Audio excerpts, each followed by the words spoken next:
So you may have missed it, you may have not, but yesterday, the Columbus Blue Jackets won an absolute barn burner of a game against the New York Rangers at Madison Square Garden.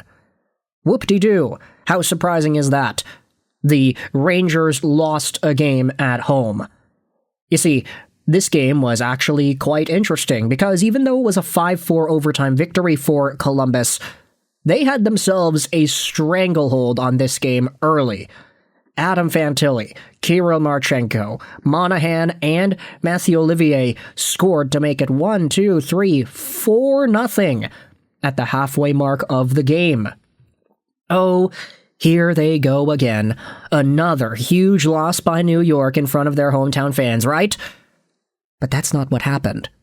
Because in the third period, you had Vladislav Gavrikov scoring 30 seconds in.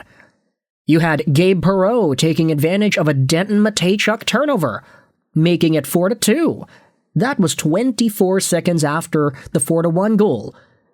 With 8 minutes to go, Will Borgen makes it 4-3. And then just 3 minutes later, Gabe Perreault makes it 4-4. The game goes to overtime, where Kirill Marchenko seals the deal. 5-4 victory for CBJ. Definitely not the way they wanted to get it done, but they got it done regardless. And for Rangers fans who have been watching this team and the downfall of New York since the season began, a loss 5-4 in overtime definitely is a lot more entertaining than a loss 4-5-0 in regulation. With that said, though, today's video isn't necessarily about the game. It's about Vancouver Canucks former superstar and current New York Rangers captain. Give it up, folks, because today we are talking about JT Miller one more time, and how fans are really starting to get ticked off with this guy. Now, I know you might be saying, Lego, you make a video every week talking about how Rangers fans are pissed off with JT. Yeah, because it keeps on happening. It keeps on bringing itself up, and there's always new ammunition to dive into when it comes to JT and the Rangers. Take a look at this tweet posted by Joe Fortunato, BSB, on Twitter. It is the JT Miller post-game video after Columbus beat New York 5-4 in overtime. We had a great start, drew a penalty, scored on a penalty. It's funny how the game works sometimes. All of a sudden, it's 3-0, and the fans are booing again. This is the tweet by Fortunato here. Miller has reached the blame the fans part of the playbook. Wild move. Like, a really wild move. Let's go out there and read some of the replies over here. Worst captain in New York Rangers history. Okay, is that really the way we are going to talk about it? I mean, there have been a number of captains in the multiple decades worth of New York Rangers hockey we have seen. Is JT the worst? Fallacious Argument Enjoyer says this: I am glad Rangers fans are discovering that despite what Miller can do, and he scored 100 points in a season with the Canucks, how little Canucks fans miss him. You don't win with players like this, a low-character person and a low-character player. There are some rebuttals here. Miller is not blaming the fans. He's saying the booing sucks and he doesn't like it and it affects the team. Isn't that obvious? You guys are making it worse than it actually is. You really think this is JT blaming the fans? Come on, that's not what I heard. That's not what he said in context or out of context. And then you have other replies like this one. The guy didn't care when the fans chanted his name, but does mind when they boo him. Go figure. Maybe the fans are a tad frustrated with the 2 regulation wins at home, considering it's now March, JT. Let's go out there and read the R Rangers post-game thread, because this is where a lot of New York fans come to collect their thoughts after a hockey game here. Sir, another home loss has hit the Garden. Okay, maybe that's an inappropriate joke to make in regards to New York. Fire Chris Drury said JT Miller in the postgame is mad at fans for booing. L-O-F-ing-L. We're mad at you, Captain Cuck, for furthering the country club atmosphere and being an integral part of the dumpster fire fans are forced to witness.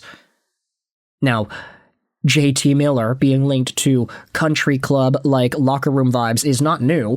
We did see some of that in Vancouver when Bo Horvat and JT were there, and then there was the entire Bruce Boudreau thing. Not saying that it's absolutely guaranteed that that's how things went, but that was a conversation from the past. Stop getting points. Funny that PK Subban was at the game. They kept it entertaining tonight, I gotta say. Trocheck has 2 feet out the door already based on his performance in overtime. The dude has ran out of craps to give. Honestly, I can't help but feel like JT Miller is partially responsible for that. So every few days, it seems like there's a new thing in regards to JT. A comment that he makes that calls out somebody, some attitude that bleeds in through his interviews once in a while. I'm not saying that that's a bad thing per se. He is allowed to call out the fans for booing him. But at the same time, it's like, hey, you're down 3-0. Of course the fans are going to go out there and boo you. What? Was he going out there expecting fans to cheer a whole bunch? Let's go out there and read some of the replies to the tweet itself. Worst captain in franchise history, literally boo. They're booing again. Yes, buddy, you guys are last in the Eastern Conference. So what, were they supposed to cheer? Relax. If they can get the first overall pick, and then maybe get lucky with the second, they might pull out of it. Huh. Could the Rangers get the first overall pick? Not on my dead body, courtesy of a Vancouver Canucks fan over here. But I do start thinking a lot more about the quote-unquote JT Miller is an amplifier idea. I forgot who it was that originally came up with it. I don't know if it was Jannik Hansen or maybe some other player turned analyst who had a platform on a radio show or whatever, but JT Miller is a piece of the locker room that is an amplifier. If things are going well, then JT absolutely has a place in the room. He is well liked, he is motivated, he plays well, he scores points, he does all that he needs to do. But if things are going poorly, that's when we see the Dr. Jekyll, Mr. Hyde of it all, and JT Miller's bad side really coming out. From Vancouver, it was the yelling at the goalies, banging his stick on the back of the net, continuously swearing and expressing his frustration. He had a good season followed by a disappointing, angry season, followed by a good season, followed by an angry season, followed by a good season, and then followed by a season wherein he fought with Elias Pettersson and got traded. Now he's the captain of the New York Rangers, and he's talking about the fans booing as if that's something that he doesn't deserve. So with all that said, did JT Miller just go out there and blame the fans of MSG for booing when their team was down 3-0 in the first period again? First period? No. Second period, I think. Yeah, there you go. Early in the second period, you see Sean Monahan giving CBJ that 3-0 lead. What are your thoughts on JT Miller's post-game commentary? What are your thoughts on his tenure as the captain of the New York Rangers? And where do you see everything going in the next few weeks here? The guy is signed on for a long time, and the New York Rangers are going to have him the entire time, it seems. Doesn't seem like he is interested in waiving anytime soon. So with all that said, let me know your thoughts in the comment section below. How do you feel about JT Miller and the New York Rangers? I hope you enjoyed this video. And bye.